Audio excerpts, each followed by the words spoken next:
Fascinating guest today. First up, Shannon Joy brings us Dr. Kirk Moore after his case having been dismissed by the Department of Justice. Shannon Joy is Shannon Joy Radio on X and also The Shannon Joy Show, Joy, The Shannon Joy Show on Rumble. And Dr. Kirk Moore at Moore22K, that Moore. Dr. Moore is a U.S. Navy flight surgeon, physician, surgeon, and plastic surgeon who essentially help people escape the mandates for vaccine, and nearly, because of some action of the Byrne DOJ, was nearly put in prison, or maybe he was for a period of time. We're going to hear the whole story. And then finally, Byrne joins us. She's an Emmy Award-winning actress. Her husband is a decorated NYPD detective who was accused by the same DOJ of being a Chinese spy. It is an incredible story. These are all great stories. Pay attention to everybody. We're going to have great guests and great conversation coming up right after this. Our laws, as it pertains to substances, are draconian and bizarre. The psychopaths start this way. He was an alcoholic because of social media and pornography, PTSD, love addiction, fentanyl and heroin. Ridiculous. I'm a doctor, for sake. Where the hell do you think I learned that? I'm just saying, you go to treatment before you kill people. I am a clinician. I observe things about these chemicals. Let's just deal with what's real. We used to get these calls on Loveline all the time. Educate adolescents and to prevent and to treat. If you have trouble you can't stop and you want help stop it, I can help. I got a lot to say. I got a lot more to say.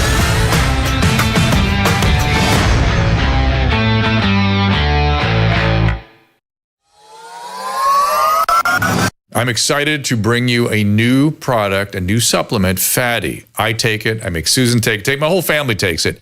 This comes out of, believe it or not, dolphin research. The Navy maintains a fleet of dolphins, and a brilliant veterinarian recognized that these dolphins sometimes developed a syndrome identical to our Alzheimer's disease. Those dolphins were deficient in a particular fatty acid. She replaced the fatty acid, and they didn't get the Alzheimer's. Humans have the same issue, and we are more deficient in this particular fatty acid than ever before. And a simple replacement of this fatty acid called C15 will help us prevent these syndromes. It's published in a recent journal called Metabolites. It's a new nutritional C15, pentadecanoic acid it's called. The deficiency that we are developing for C15 creates something called the cellular fragility syndrome. This is the first nutritional deficiency syndrome to be discovered in 75 years and may be affecting us in many ways, and as many as 1 in 3 of us. This is an important breakthrough. Take advantage of it. Go to fatty15.com/Dr. Drew to receive 15% off a 90-day starter kit subscription, or use code Dr. Drew at checkout for that 15% off, or just go to our website, drdrew.com/fatty15. Let's get right into it. Shannon Joy, The Shannon Joy Show, Shannon Joy Radio on X. Shannon, welcome, and thank you for bringing our guest today. How did you get involved with this? This is such a crazy story. I cannot believe that I didn't know about Dr. Kirk Moore and the persecution that he was facing, first from the Biden administration under the Biden DOJ, and then amazingly by the Trump administration under Pam Bondi. That's what made this story so interesting. And I was only privy to the story because Dr. Moore reached out to me.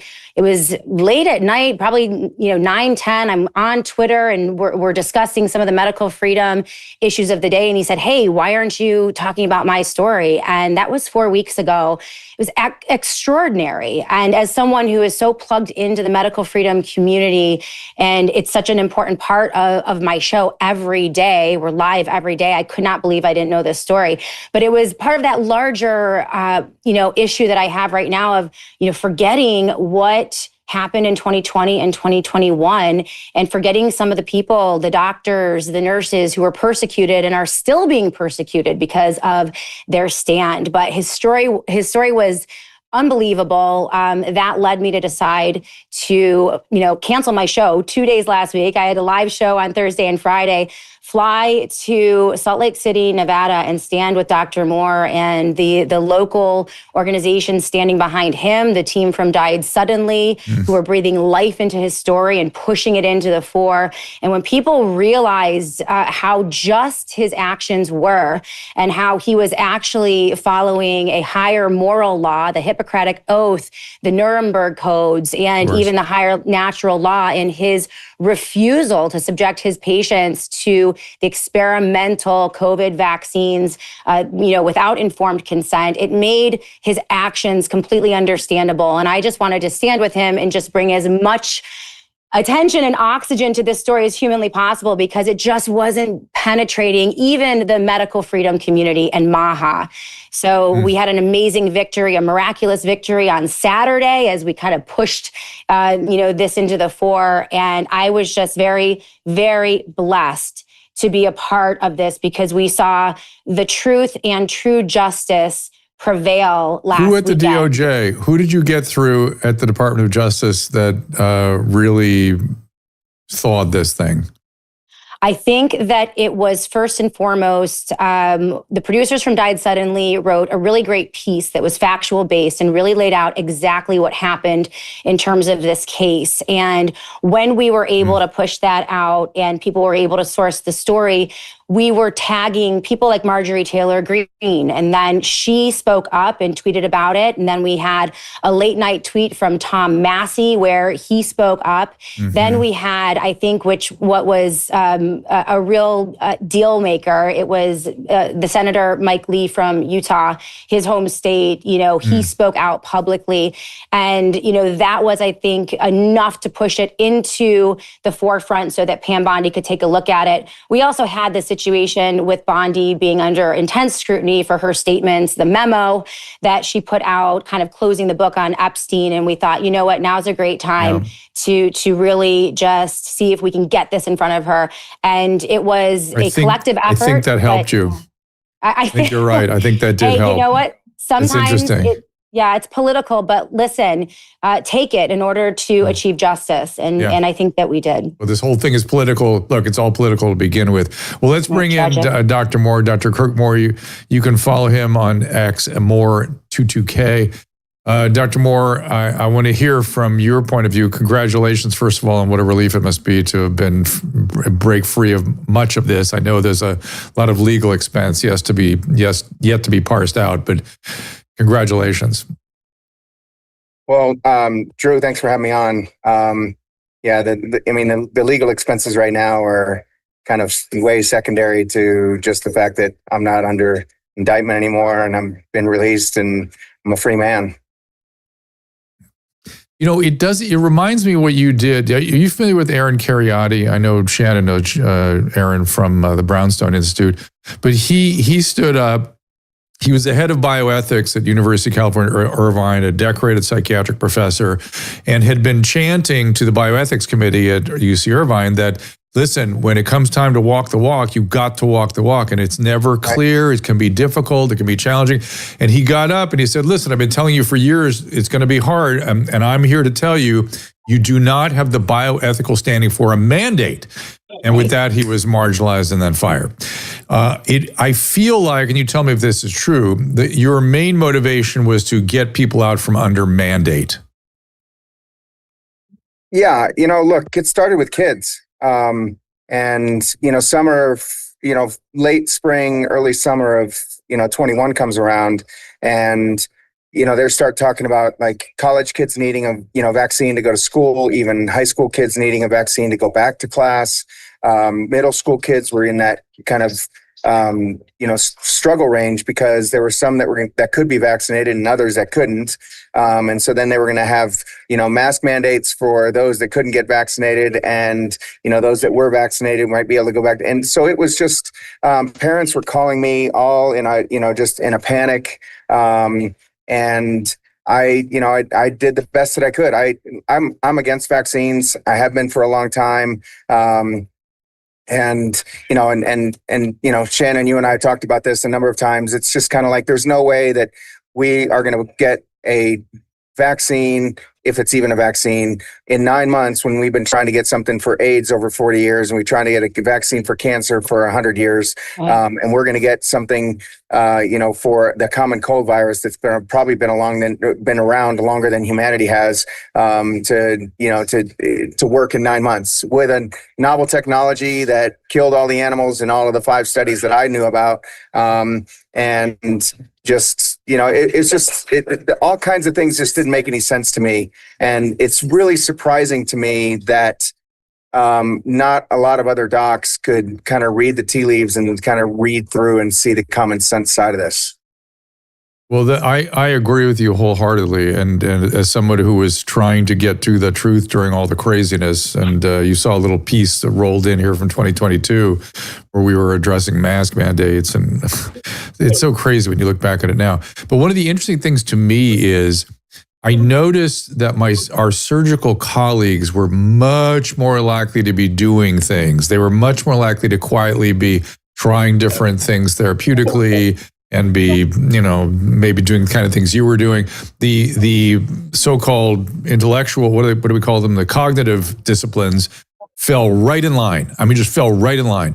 And I thought, wow, it's right. The surgeons aren't as used to being sheep as we are, because we have been so beaten down for so long by, these clinical pathways and insurance companies. We're not allowed to make a decision on anything anymore. You guys, when you're in a surgical field, you're making the decisions. They can't intrude on that. And so you're able to still make decisions. And it was intriguing to me that you were the guys that kept speaking up. Yeah, it's really interesting. The plastic surgeons that I know, most of them were, to some degree against it. I mean, obviously, we're not controlled by insurance, the cosmetic side of it. So we don't have people telling us, when to operate and when not to operate, and what your capitation is, how many patients you have to see, any number of those things. We're not employed. But even then, Drew, it was amazing to me the number of people that still fell in line, still kind of bought the, bought the narrative. It just didn't make any sense to me. When you really sit back and you look at the narrative and you listen to it, and you're kind of sitting here, that the whole thing was based on fear, and fear alone. Fear of this, fear of the vaccine, fear of, getting sick, fear of dying, fear of giving it to somebody else. Shannon mentioned masks. Masks were, it's like wearing, wearing a mask to prevent a virus is kind of like putting up a chain link fence to keep the mosquitoes out of your yard. That's right. I lost my hospital privileges because I wouldn't wear a mask in the hospital. And that started another chain of events. But, I went in with just a dozen articles and tried to get people to look at them to see at the Intermountain Medical Center here. And they wouldn't even look at them. They weren't even interested in looking at them. They weren't interested in having anything to do with the articles. They're just kind of like, look, we've made our policy and that's what we're going to live with. And even the doctors' side of it wasn't even the administrators. It was the doctors that were kind of like all falling in line, all kind of towing it. And it really doesn't make any sense to me how you can throw things out the window as far as just common sense, medicine that we grew up being taught. And kind of like taking care of the patient first and dealing with the ethics and dealing with the morals and not letting, your decision be decided by, somebody else out of the room or some insurance company or some administrator or something somewhere else. In 25 years. The extraordinary thing to me, I don't know if you were trained during the AIDS pandemic, but I was deep in that thing. And that, that's an illness that had not a 1% fatality rate, a 100% fatality rate at the time. And we didn't wear masks. We didn't even glove up when we were dealing with the patients. It was like, what if we were so, oh my God, AIDS patient, so scary. And they had TB and they had pneumocystis, and they had all kinds of stuff. And they had coccidium. And guess what? We marched on in to do our job. And we never gave it a second thought, with a 100% fatality rate. And here's one with a 1% fatality rate, and people are cowering in the corner. It was the most bizarre thing if you went through that pandemic. Yeah, well, think about it. The people that survived 2020, the healthcare providers that survived 2020 with or without a sickness, we're sitting here going, I'm first one in line. I had this conversation all the time with people. Drew, we as physicians and scientists, the goal of a vaccine, okay, and the goal of anything, especially vaccines, is to mimic natural immunity, correct? I mean, we are trying to give somebody a portion of a disease that way it prevents them from getting it, gives and doesn't give. But natural immunity is the gold standard, right? So of course. These people here that had already gotten infected in 2020 are sitting here standing on the bandwagon going, look, I just got 2 shots. Why do you need 2 shots? Yeah. You know, and why are you pushing it on other people? And remember, Sanjay Gupta is telling Joe Rogan after he got over his illness, oh yeah, you'll do so much better with a booster shot. I mean, since when do we go around giving a 6-year-old who had chicken pox at 3, giving them a booster shot of chicken pox? It just, again, it just doesn't make any sense. Yeah, it was so weird. It's still weird. Listen, here's my question, and Shannon, I'll bring you in the conversation in a second. This is my fundamental what the F is going on here. We now know, and there's no debate about it, the spike protein is the pathogenic component of the virus. That is what harms people. Why are we continuing to insist on a vaccine and a group of vaccines that only produce that protein, and in some cases produce that protein in uncontrolled fashion, when we could go after the nucleocapsid, we could go after a whole virus, we could, like Novavax goes after just the protein, I get it, but why the spike protein? Why that? Why the one thing that harms us? It tells you something's going on, doesn't it? And why are they all doing the same thing? Right? Every single company did the same thing. It's not like one did the nucleocapsid and one did another part of it and the other one did the spike protein. They all went after the same part. Well, but Kirk, I get it at the beginning. That to me was clearly the most available target. I get it. At the beginning, you were trying to rush something out. It was an emergency. You didn't know what you were doing. Okay, I get it. We are it's years later, and there are still college kids and our colleagues being required to get this vaccine. One thing, if you want to take it, please do. If you're in your doctor, you want to give it to your patient, beautiful. But mandates still, there should be lawsuits everywhere. And Shannon, this is my question for you. Why aren't people, young men, who got serious side effects from the virus because of mandate by colleges, aren't they suing those schools? There should be and if not individuals, doing it as a class action. Well, we've had issues with all of the lawsuits that have been brought because everything that happened during COVID, the countermeasures that were the COVID vaccines, they're under the emergency declaration, and they have built into legislation and these emergency declarations immunity. For the mandate, you can't get at the mandate. No, you can't say this it's one thing to say it's an emergency use, people need it, but to mandate it, that's where everyone jumped the shark. Well, this is the problem. This is this is the massive elephant in the room. And this is why I came on to aid Dr. Moore with his case. Like, despite the fact that Donald Trump won the election, despite the fact that Bobby Kennedy Jr. has been put in at HHS, despite the fact that we have these perceived wins via MAHA, there are still great atrocities happening. We are still under the emergency declaration. We are still under, for all intents and purposes, the military operation that is countering the COVID pandemic. So the vaccines were a countermeasure, 6 feet social distancing, lockdowns. It was all part of that military operation. We are still talking about the PrEP Act? The PrEP Act, funded a lot of this, but the PrEP Act also wrote into law liability. So medical doctors and physicians and nurses, anyone involved in coercing people or mandating people to get vaccines, enjoy almost blanket immunity. And that is built into that legislation. None of that has changed. Ugh. None of it. And so this is why you have people like Dr. Moore still being persecuted. This is why we can't bring lawsuits. This is why the vaccine injured are being completely ignored in this country. Thank you to Ron Johnson, who is having a hearing today. I'm not sure if it's sanctioned, but there are vaccine injured patients, people who have lost loved ones because of COVID-19 vaccine injuries, people who are still suffering from debilitating injuries. They're not even being acknowledged by this administration and tragically yet by HHS. So there is so much more work to do. Dr. Moore is just the beginning, and we're just going to push. Listen, we're pushing for justice. We're pushing for truth. There are so many victories, but I feel like we're just halfway through this. We still need to get to a full reckoning for COVID era atrocities, and that's what we're fighting for. It's what I do every day on the show. And Dr. Moore, what as you look back on some of the actions you took, do you feel completely justified? Would you have done it differently? If you were talking to your 4-year ago self, how would you advise yourself? I wouldn't change a thing other than trying to get out to get more people to come in and see me. There we go. That's what I would have done. There we go. And describe to me what you believe you were doing. Well, I was taking care of my patients as they wanted to be taken care of. I was trying to give them full informed consent. I don't know how you give full informed consent when you got a piece of paper that says intentionally left blank on both sides. That's you right. don't know if you're giving them. You don't know it. You don't know what the long-term effects are. You don't have any mutagenic studies. Right. There's We no didn't know. teragenic studies. Right. There's no, nothing, that you have no information other than, some administrative physicians that are telling you that it's safe and effective.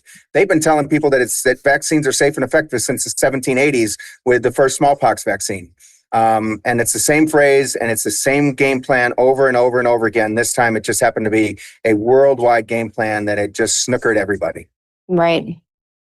What happened to our profession? What do you imagine? There were so many things that were laid bare that were shocking to me.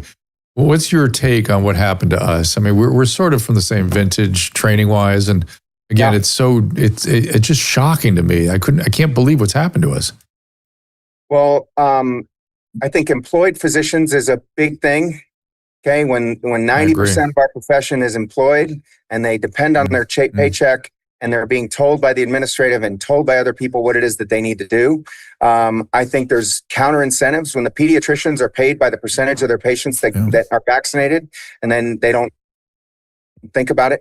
And it's multi-level, Drew. There's Marsha Angel came out and said that she thinks that, at least 50% of the journal articles that are published are fake. Okay. And, we have a system that is just completely falling apart. It's completely dependent on money, completely dependent on big pharma. And, all that money. I mean, why is the American College of Obstetrics and Gynecology, recommending this vaccine for pregnant women when they've never done a study ever? Okay. Yeah. We have all that data that Jim Thorpe puts out, Kim Biss puts out, and everything else that talks about all the damage. When have we ever experimented on, pregnant women and fetuses and babies? It's just, you just got to wonder. And then it's algorithmic medicine. You and I, when we were in medical school, I don't know how long ago you graduated exactly, but, I think we're same thing. So, older. we were taught to just look at the patient, listen, most of the time, I remember my professors telling me, you probably, if you take a really careful history, you can probably 90% of the time find out what it is without doing any testing. Okay. We don't do that anymore. Listen, let me interrupt you. My own father was a family practitioner, and he hammered into me the following phrase: your most important diagnostic instrument is your ear. You listen to what the patient tells you. Yep. And I would argue that with experience, it's also your nose, because you can almost smell what's going on when you walk in the room, right? You just kind of know immediately because you've seen it so many times. But your ear is the diagnostic instrument.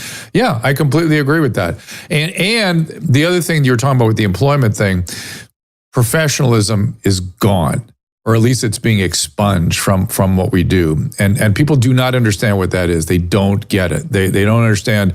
And our newer peers, our younger peers, don't understand what that was even. Right. Well, you mentioned earlier, Aaron Cariotti. Okay. I mean, he's the head of bioethics at his, center. And he's trying to just kind of like, hey, guys, look over here. Look at what we're doing. Okay. Yep. I mean, there is just nothing about this that is ethical. Nothing. And then he loses his job. He gets going, goes after for his board. I mean, the standard lawfare that happened to everybody. Okay. I mean, Peter McCullough went through it. Peter Corey went through it. Mary Talley Bowden had the same thing happen. I mean, it's just right. Right. What's that? Jay Bhattacharya too. Yeah. Yeah, Jay Bhattacharya, same thing. I mean, it's just the way the system works right now. You know, if you are a dissident and you don't agree with the current narrative, then they'll do absolutely everything they can to shut you up. And you know what? It's not just in medicine. I mean, I have colleagues of mine that I made. The best man at my wedding is a pediatric intensivist. Okay, that I grew up with. You know, we spent 4 years in medical school together. He's the best man at my wedding. He doesn't talk to me anymore because we disagreed about, gun laws. We disagreed on the Second Amendment. Now, I mean, when did we get to that point that when you disagree with somebody, you just cut those people out of your life? Right. It just doesn't make any sense to me. That's weird. No, it doesn't. Well, listen, I appreciate your efforts. I think you may have served your patients in exactly the manner we intend to serve our patients, which is with informed consent and with proper concern for their bioethical, social, spiritual being, and giving them from us our best judgment, our best input, our best guidance, and that's what we are mandated to do. I know you're at the airport. I'm going to keep Shannon for a minute. I'll let you go. Is there anything else you want to tell us about your experience before we wrap this up? About my experience? Yeah. Look, you asked me earlier. I wouldn't change a thing about what it is. I took care of my patients the way they needed to be taken care of. You talk to the really strong bioethics doctors out there. Shannon knows one of them, a good friend of his, Clayton Baker, and Aaron Cariotti. I know Clayton. And it's just, look, stand your ground, live on your principles, do what's right, take care of the patient that's in front of you. And let's go back to kind of that traditional, medical model. And, I don't know how people sleep knowing that they're injecting something in somebody's arm that is doing the damage that it's doing. And there's another thing you can do too, which is be Bayesian. Always update your priors. Always look at things, because this is the other thing that people aren't doing. They're staying in their biases from 5 years ago. Update your priors. Rethink it. Look at your frame. Think it through. And you could be wrong. Maybe you and I are wrong. Kirk, could be, maybe. I'm prepared for that. I've been wrong a lot. Right. None of us are right all the time. And the fact that you can say that you're wrong is just a sign that you're a good clinician, period. Okay. Because we're never right all the time. Agreed. 100%. Drew? Yes, Susan. Somebody on Rumble wants to know if Dr. Moore has a GoFundMe. For your legal expenses. Do you have anything like that going on? GoFundMe? So we have a Give Send Go. It's GiveSendGo/Fight for More, the number 4. So FIGHT 4 and then more. I didn't do GoFundMe because they sometimes don't give the funds to the people that they don't like. Say it again. Interesting. So one more time, give us that site. All right. It's GiveSendGo/Fight for More, the number 4. Thank you, my friend. All right. Yeah. Thank you. Cheers. You got it. Safe So, travel. Shannon, I want to hear a little more. He mentioned how it's happening not just in our profession, and we're about to hear about an NYPD officer who was subjected to some wild lawfare.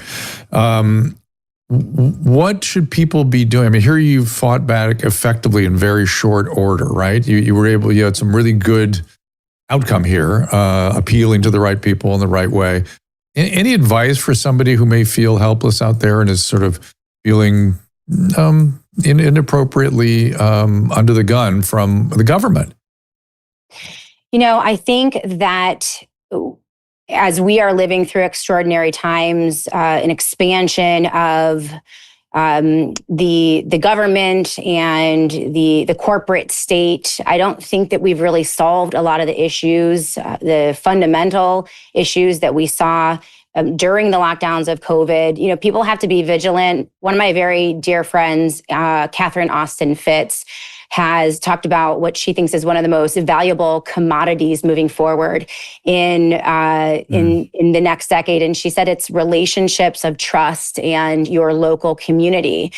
And one of the unique aspects of Dr. Moore's case was that he had built, this has been going on for 3 years, Dr. Drew, $780,000 in legal fees that he had paid out defending himself. 35 years in prison. And this was happening under the radar. But what happened was his local community stood up and they never let him go, right? It was an organization that built up, and slowly but surely they were able to get this out. They were able to get it to larger platforms like Died Suddenly. And then it was kind of a cumulative effect and a rollout. But I would say, first and foremost, we really need to solidify those local connections, people within our own communities, and make sure that those relationships of trust are strong, because I think that is the beginning and the building block. I think it's also going to be the building block of resistance to anything that comes down the pipe in the next 4 years. I am not confident or optimistic about what is coming out of this administration in terms of liberty, privacy, and our constitutional natural rights. I think that we are going to be faced with potentially another COVID type experience. And when that happens, it starts at the bottom up, and then you're able to build out. And I think that's probably the most important. I think also not being afraid to challenge people who are even on your side. One of the issues that we're facing right now, many in the medical freedom community, the MAHA community, people who oppose COVID, they have gone to sleep because they think that the good guys are in office. They think because Bobby Kennedy is at HHS that nothing bad can come out of this administration. And the very people that we need to be standing up and pushing back and challenging are kind of waiting and hoping and waiting and hoping. We need to remember our principles, the things that built this movement. And if any administration, left or right, Democrat, Republican, or agencies under that administration, if they are challenging and oppressing in any way, we need to be ready to stand up and speak out and call them out. And so that's something I think we're going to have to exercise moving forward. As we grapple with the news of the day and the crisis of the day. It's like a fire hose in my face with what is happening. I can't remember. Someone asked me, what did you talk about last week on the show? I'm like, I have no idea. Like every day, it's just a tsunami of chaos and confusion. And I don't know how Americans deal with it. I mean, this is our job and it's a lot. Yeah. So I think— Well, let me emphasize, let me shine a little light on something you said there about the bottom up. Bottom up is also how things go bad, right? So Mark Shankisi, the cognitive psychologist, teaches us that yes, there are some forces above that start things, but they're able to do what they do because the bottom up supports them. It's the person reporting their neighbor who had a barbecue. It's the person at the Walmart yelling at somebody to wear a mask. Those people are the prison guards. That's you. You need to know that about yourself and check yourself. But the same thing is true in terms of pulling ourselves out of these things. We have to all stand up and not do the things that the top down is trying to get us to do. Shannon, what's coming up on your show? So we have Dr. Peter McCullough on tomorrow. He's going to weigh in on the Dr. Moore case and also just the efforts to continue to keep the mRNA shots in the fore. We have to stop these shots. It's tragic, Dr. Drew, that as of today, we are still recommending the COVID-19 shots for babies and pregnant mothers in high-risk categories. Right now, there are 500 mRNA technologies in the hopper at the FDA. Most of them are expected to pass through. We have an expansion of biosurveillance through the big, beautiful bill, that massive bill that is expanding AI technology, biosurveillance. We have Bobby Kennedy Jr. saying he wants to have every American on a wearable in 4 years, which is part of that biosurveillance apparatus. So there's a lot to grapple with. We're going to have Dr. Peter McCullough on tomorrow. And then, of course, next week, we're going to ask McCullough about the wearables. I don't think the wearables, I think the wearables will take care of themselves, because I hope so. You don't have to worry about the biosurveillance from wearables because no one's going to be wearing them. Because A, they're expensive, and B, they yield almost nothing. They give you a rhythm strip or maybe a blood glucose. Like, make it be true. They really true. don't yield anything. Yes. Yeah, they just don't. I mean, if somebody wants to monitor something careful in their diet, and they want to watch their blood sugars, I just got to get people to stop drinking Kool-Aid and Slurpees. You know what I mean? It's getting them to monitor their sugars after their carnivore intake. That's not going to happen. But there's literally nothing these wearables do. And even a rhythm strip. You're going to get an EKG from your Apple phone. That's worthless. Ask Dr. McCullough, if you can't get a 12-lead EKG, you can't really conclude much of anything. So that's that. Okay, listen, I'm going to let you go too. We'll look for the Shannon Joy Show, Shannon Joy Radio. X is Shannon Joy Radio. And we appreciate you coming by as always. I appreciate you. Thank you so much. It was fun. All right. Take care. All right. Coming up is another extraordinary story. This one is actually, to me, sort of more mind-blowing, mostly because it hasn't resolved yet. And it involves an NYPD detective, a decorated NYPD detective. We're going to speak to his wife. He was convicted by the Biden DOJ of being a spy for China, serving 18 months in federal prison. He was definitely the victim of lawfare. She has authored a book, In the Interest of Justice, One Woman's Fight Against a Weaponized Justice Department to Save Her Husband. There's the book. She's going to tell us about what happened to him and what's being done. And let's see if we can get a similar outcome to what Dr. Kirk Moore was able to carry out. And we'll be back right after this. The Wellness Company knows that taking charge of your family's healthcare is a top priority. And that's why they're constantly innovating to deliver the products and services to help you be rationally ready. Be sure to have the medical kit for kids on hand, whether you're a parent or grandparent. It treats 20 childhood conditions, including nausea and vomiting, allergies, asthma, inflammatory illnesses, even bioterror, God forbid. Listen, croup, ear infections, lice, it's all available in the pediatric emergency kit. You can also order the kids kit with an EpiPen should your child be at risk of anaphylaxis. And those EpiPens are carefully sourced and well priced relative to other EpiPens in the market. All 7 kits, each customized for a different purpose, come with a telemedicine consultation and a guidebook. Skip the scramble to an urgent care waiting room full of sick people and expense, or a pharmacy where there's no guarantee they'll have what you need. Go to drdrew.com/TWC for 10% off any medical emergency kit, or the supplements for that matter. That again is drdrew.com/TWC. Dr. Drew said the best way to quit drinking is by going cold turkey, and he's a doctor, so why would you question doctors? Dr. Drew called me unfixable.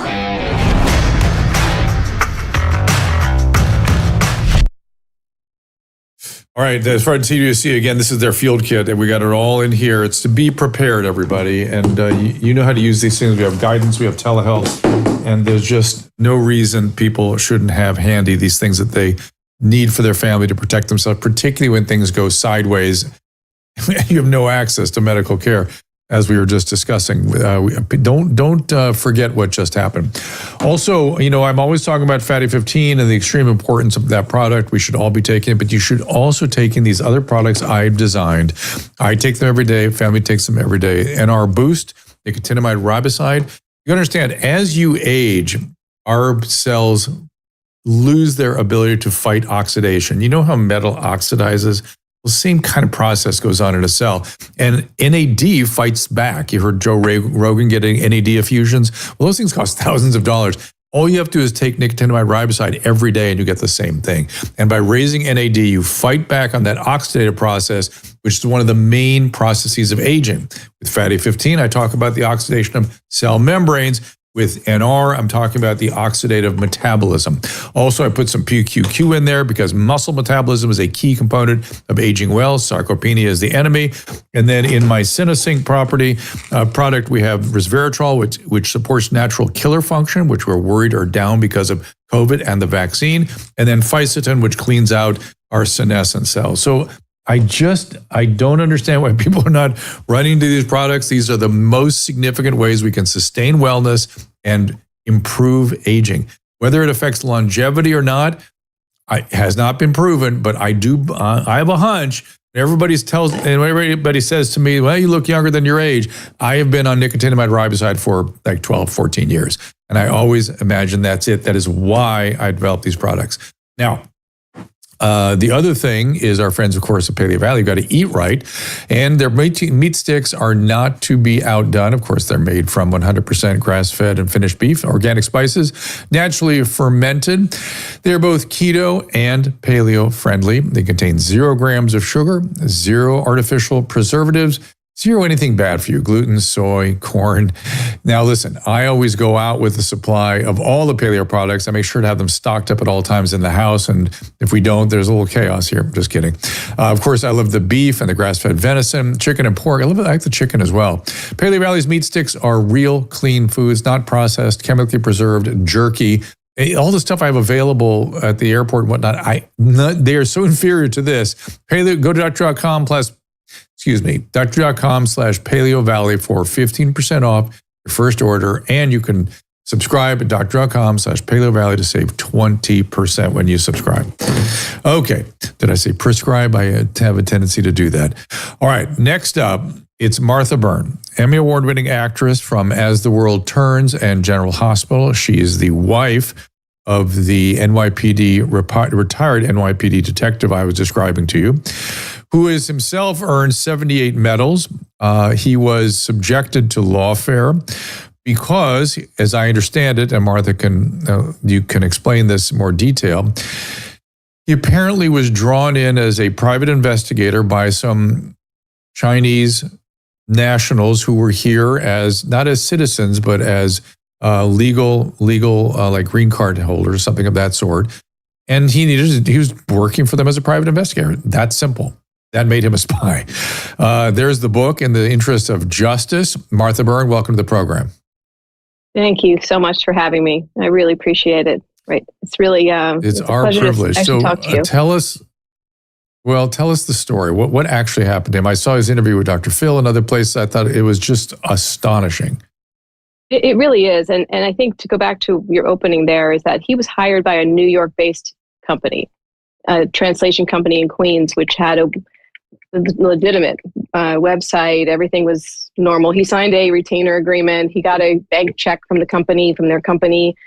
And her client was looking to find his money from allegedly a construction company that had been stolen from his family business. But the man that had stolen the money had fled here and was laundering the money, he believed, in the United States. So he's looking to find assets, homes, cars, a day in the life kind of thing. Very routine for a private investigator. But my husband was an NYPD officer for 14 years. And when he retired after a police chase, a severe car accident, he became a PI.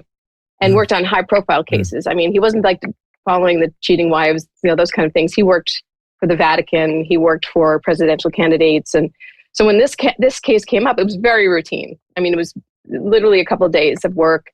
He hired 2 NYPD retired detectives who were also PIs. He did some asset searches, background checks, some surveillance. He notified the local police that he was doing surveillance, which is, it's a courtesy, obviously, for the neighborhood and for everyone. The other PIs also notified the local police they were there. And then he never thought about it. That was in 2017. He worked a few days. He made a few $1,000s. And then on October 28th, 2020, they came to our house, the FBI, and raided my house before dawn in front of my children and charged him with a FARA violation. That's the Foreign Agents Registration Act. And interstate stalking. Now, there's not one piece of evidence that there was any Chinese government connected to this case. Absolutely zero. He had every text message, email, invoice, surveillance report. He's like, this must be a mistake. And interstate stalking makes no sense because he's a private investigator parked on a public street and the people he was following never saw him and there was no complaints against him, no reports, nothing. He said, this must be a mistake. So we're going to fight this. Well, we learned very quickly when you tell the Department of Justice that you're going to fight it and you have so much evidence in support of your innocence, they will do everything to bankrupt you, suppress the evidence, manufacture the evidence. And I don't say this lightly, Dr. Drew. I mean, there is evidence that there was false information on search warrants and they want to bankrupt you and break you. And this has been almost 5 years. So we went to trial for this case. How they could take this to trial was shocking. We thought, well, okay, we have evidence. We'll just use our evidence to clear him. His interrogation video was incredible. It was clearly that he was innocent. There was a $30 million civil lawsuit against the man he was following, which makes sense that he had stolen money. Oh, let's use that. That's great. That shows that he was just doing a civil case. Let's talk about your career, NYPD, all these incredible things, heroism that you did. Every single thing I just mentioned, we were not allowed to put at trial.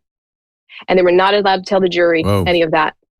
But they did talk to, so my husband, they investigated this. The Red Bank FBI office investigated this case for 4 years.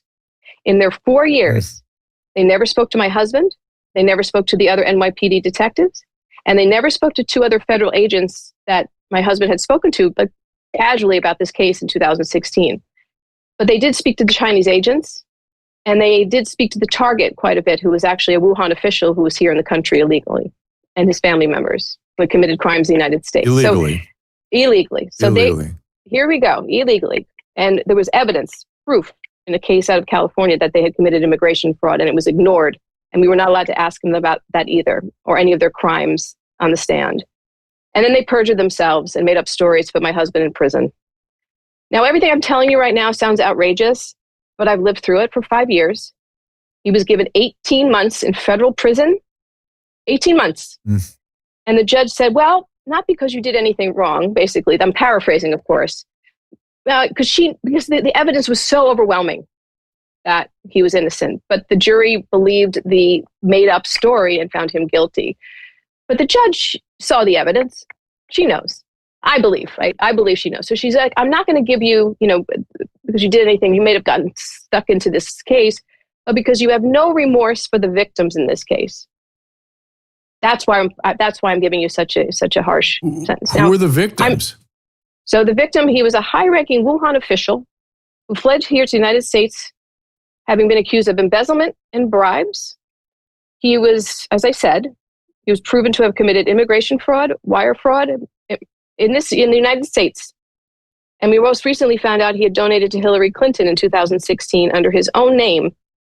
Now, I'm sorry, if you're afraid of the CCP, why would you be doing that? And his family members were the same. But we were not allowed to talk about that at trial. And he was protected by this FBI and this EDNY. So the opposite happened here. They were protecting him. And over and over and over again, I said, how is this possible in this country that my family's safety, the safety of the United States of America, the national security of this country was compromised to assist the people that want to take us down and assist them.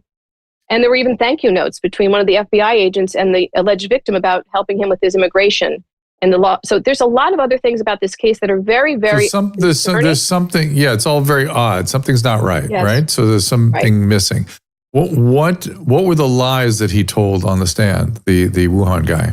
So he said that there was a meeting at a mall between himself and his father that supposedly had been forced here from China, but he flew first class here, by the way.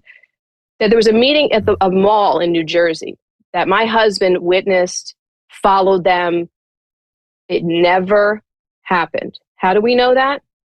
My husband's cell tower evidence, he was nowhere near a mall. There's no video evidence of a mall meeting. There's no photographs. There's no vehicle explanation about them being followed. No license plate numbers, because it never happened. So what happened was they took a picture that was on my husband's phone from a previous surveillance and made a story around it, that they made that witness confirm it and his wife also confirm it, and his sister-in-law, that this happened, that there was a chase through a neighborhood and he was followed.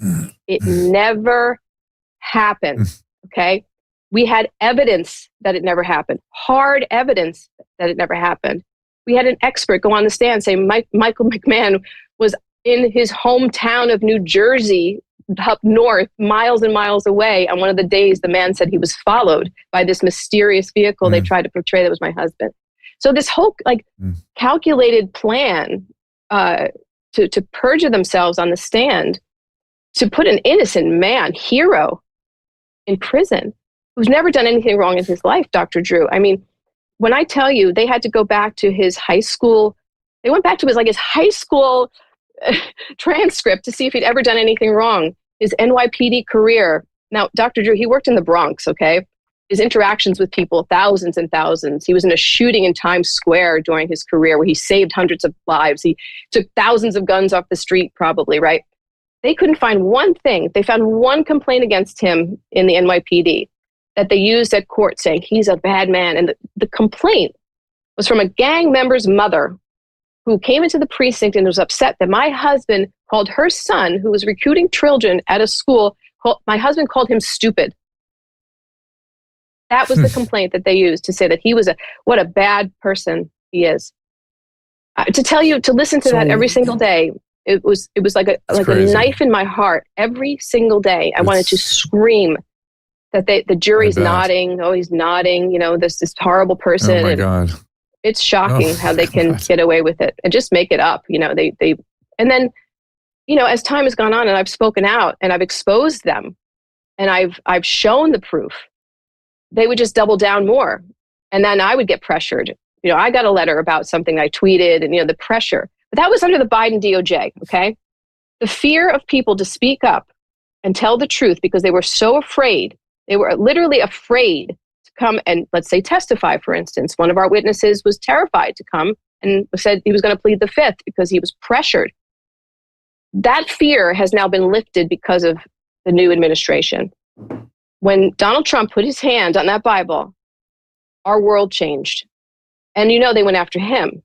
And what they did to Donald Trump and how they literally made things up to charge him with no victim, right? No victim, again. We're watching this in real time going, that's what's happening to our family. That's exactly what happened to us. And because of Donald Trump, kind of, like I said, lifting the cloud of looking over your shoulder that you're going to be attacked and you're going to be punished for telling the truth. Our world has changed. But that didn't stop the fact that my husband is 600 miles away, sitting in a federal prison for doing absolutely nothing wrong. And he's a 9/11 first responder. He has 9/11 illness. He's had 4 surgeries. He needs treatment. And they sent him 600 miles away where he cannot get the proper treatment that he needs to stay healthy. I don't know how we do that to our heroes in this country who sacrificed their body, their mind, their heart, their soul. They just threw him in the garbage. And Donald Trump backs the blue.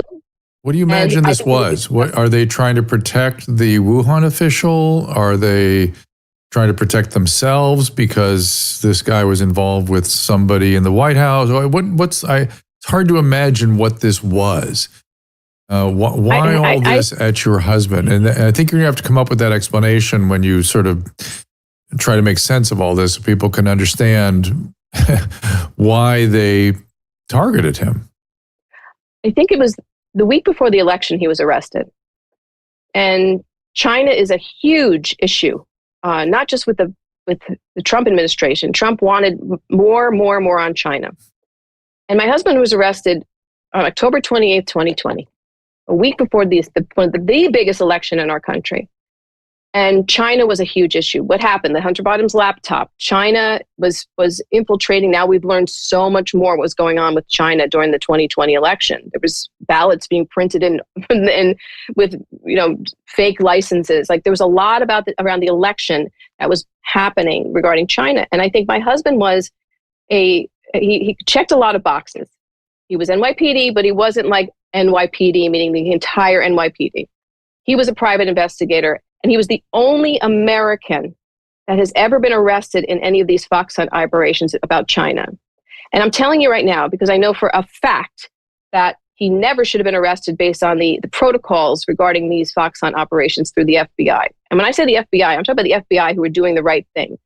And so this office in New Jersey wanted to, I believe, play with the big boys and give something to DC, national intelligence, like, let's get them. Let's show that we can also arrest Americans in these Chinese operations to send a message. And it backfired because my husband gets clicks. His picture and my picture were all around the world in the media. So it got this distraction about China, but nobody's safer. We didn't do anything better regarding Chinese operations. It was worse. Spy balloons, police stations. Where were they for the last 4 years? When my husband got involved in this case, they could have spoken to him and they could have helped. He could have, and everyone now that I know, really incredible FBI agents who have come forward and say, we would have loved to work with your husband. This was totally wrong how it was handled. So there's got to be an investigation a lot deeper into why they picked my husband. And they shouldn't have, because it was totally inappropriate. To that effect, you're in Washington now. I am. I'm imagining you're there to try to get to somebody Oh, yes. What do you plan to do? Both A, what do you plan to do? And B, how can people help you? Well, thank you so much. So Congressman Michael Lawler, who's been incredible and been supporter behind us for years and years. There is a pardon clemency right at the White House, and it has been filed and vetted, and it's right there. I just want Donald Trump to read the details, and I feel like he would sign it. If he sees and hears what really happened here, he'll say that happened to me, and he'll understand.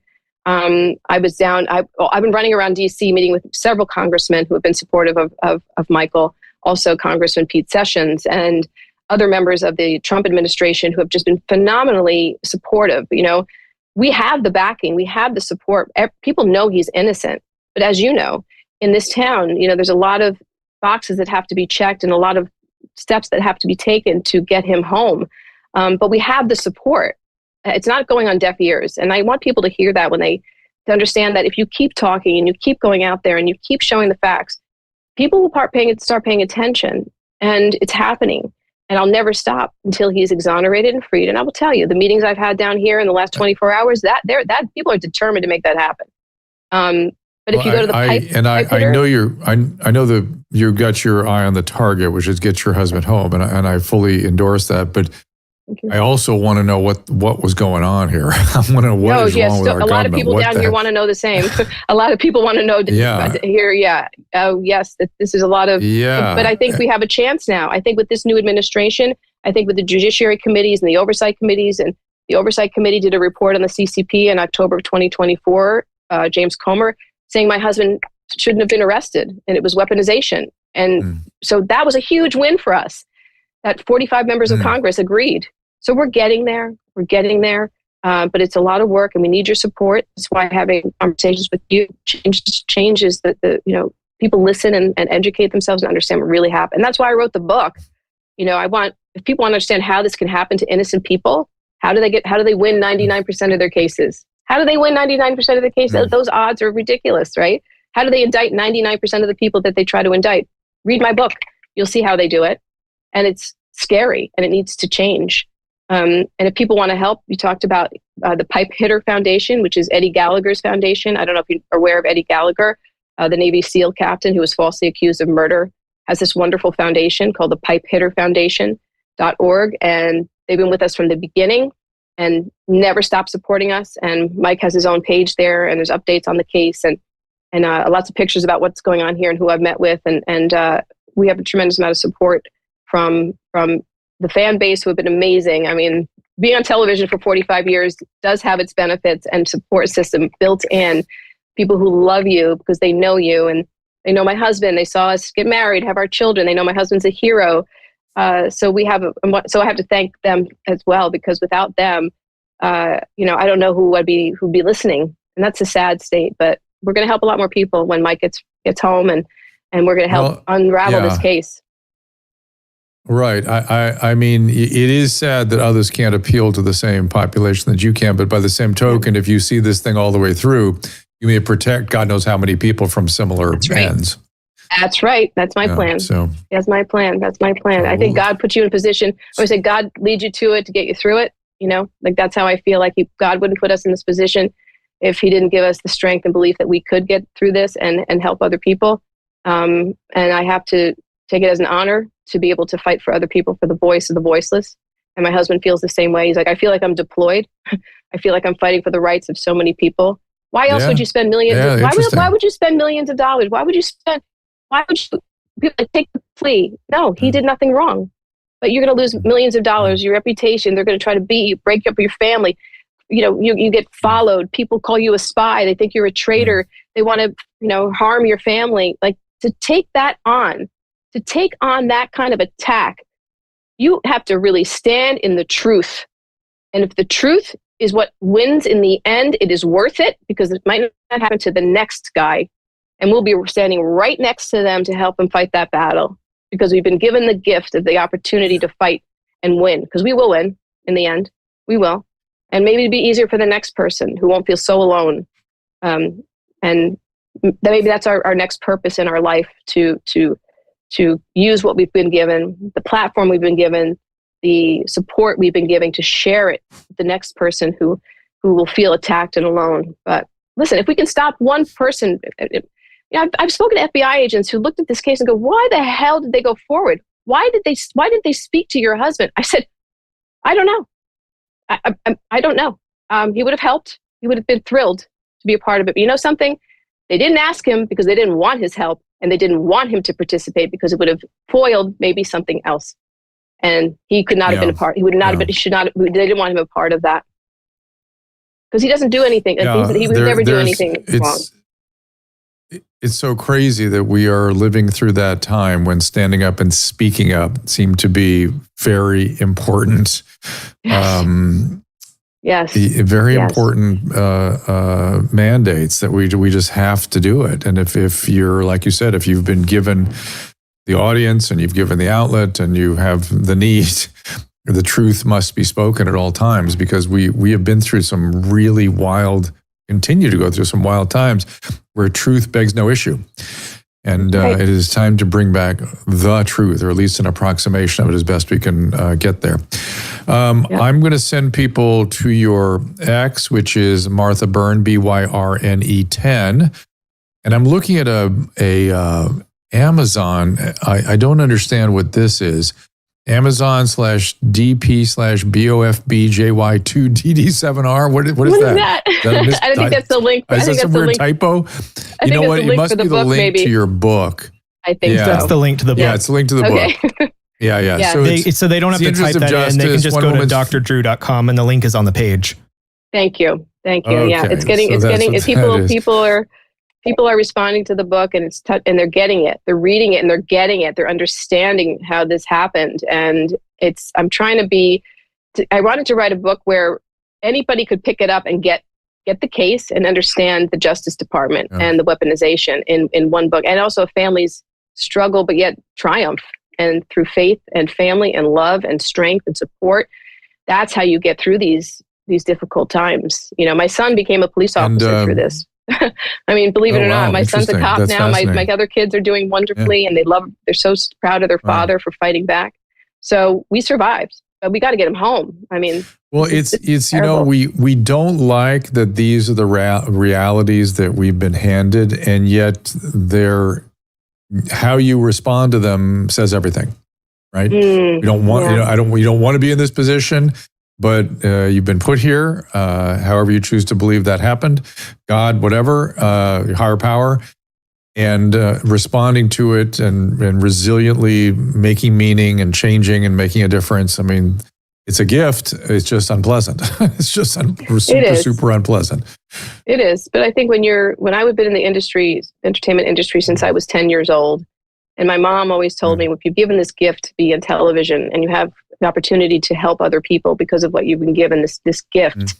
I always did that. I was on St. Jude Children's Research Hospital. I was on their board. I've raised, but I mean, that was my cause for all my entire career, because I had an opportunity and a voice. And now I have this voice to help others in this, and it's actually happening to me and my family. So I do consider it a gift. And it's horrible that happened to our family, especially my husband, who was just a wonderful human being, kind, unselfish. Stay optimistic. We want to believe that he will have his day. And are you talking to the people in the Justice Department? Yes. Yes. I mean, Ed Martin actually endorsed my book. Ed Martin, who is the pardon attorney, is also the weaponization czar. He endorsed my book. He has a beautiful quote in my book about what happened to Mike, and he's been a supporter. And I've met Ed years ago, but before he got into DOJ, and he had me speak at Bedminster about weaponization of government as a guest. So, listen, there's a lot of moving parts. There's a lot of people that have to go to look through this case, but we've never once had anybody say, everybody said he was totally railroaded, of course, and used. Yeah. So, I'm thinking about the success that Dr. Moore had, by getting up the food chain at the Justice Department. Is that something that could help you guys, or is it a different path? Absolutely. Oh, no, absolutely. Okay. I mean, this is a DOJ case. I mean, this is out of a federal case out of the Eastern District of New York. And many people in my husband's case have been fired since this case has happened, which is almost unheard of, for anybody to get fired or left, So people are running for the hills because this is a case that is so riddled with corruption, awful. So, the new DOJ, the new blood that's coming into the DOJ and recognizes the weaponization and the lawfare and using, taking the law and kind of moving it and changing it to the way they need it to get somebody as opposed to exonerate somebody is the opposite of how the Justice Department is supposed to work. So I know the long-term goal is to clean the Justice Department and get back to the roots of what it should be, which is remove the innocent and convict the guilty, period. Martha, we appreciate you being here, and we'll love to hear some updates, and best of luck with this, and however we can help, please let us know. Thank you so much, Dr. Drew, and everybody who's watching. We feel the love and we feel the support, and it takes a village to clear an innocent man. It truly does take a village. So thank you. Pretty wild. I also, as I said, I hope it uncovers as you say, the bad guys, like how this is, how we can prevent this from happening again. Thank you very much. Martha Byrne, everybody. Thank you. Thank you. So coming up, I know we have Jenny McCarthy on Thursday still on the books, and tomorrow, let's get the schedule up there at 2:00. Oh yeah, Layla Mickelwaite. She is leading the charge to try to. She's very specific in what she's trying to do. Pornhub and all that outlet, all those what she calls them tube sites, are letting people put up without their consent a bunch of porn, and she's trying to get that to stop, and as well as trafficking issues. Emily Hagan, Susan, what is Emily going to give us tomorrow? She's always welcome. She's going to give us an update on... I don't know, Epstein. Okay. I don't know. You said something about... She always has a lot to say. Oh, yes, indeed. And she's been... I've been watching some of her Instagrams. Anyway, we'll get updates from her. Ghislaine, did something happen with her, did you say, before the show started? No, it was wrong. I'm sorry. Okay. Nothing yet. Jenny McCarthy, Allison Morrow, David, Philip Wegman, Jeffrey Rose is a hypnotist. That should be interesting. Oh, she's going to talk about Epstein, according to Stephanie Vedwanson coming back. Give us an update on some of the new research on fatty. Kennedy's coming in here. Those of you, I don't know if you're aware, but I've known Kennedy for 35 years, something like that, maybe more. Yeah, maybe more. Yeah. And again, we'll be here. She was a wee one. She was a wee one. We will be here at 2:00 tomorrow, and we'll see you there. So join us, please, tomorrow at 2:00. Ask Dr. Drew is produced by Caleb Nation and Susan Pinsky. As a reminder, the discussions here are not a substitute for medical care, diagnosis, or treatment. This show is intended for educational and informational purposes only. I am a licensed physician, but I am not a replacement for your personal doctor, and I am not practicing medicine here. Always remember that our understanding of medicine and science is constantly evolving. Though my opinion is based on the information that is available to me today, some of the contents of this show could be outdated in the future. Be sure to check with trusted resources in case any of the information has been updated since this was published. If you or someone you know is in immediate danger, don't call me, call 911. If you're feeling hopeless or suicidal, call the National Suicide Prevention Lifeline at 800-273-8255. You can find more of my recommended organizations and helpful resources at drdrew.com/help.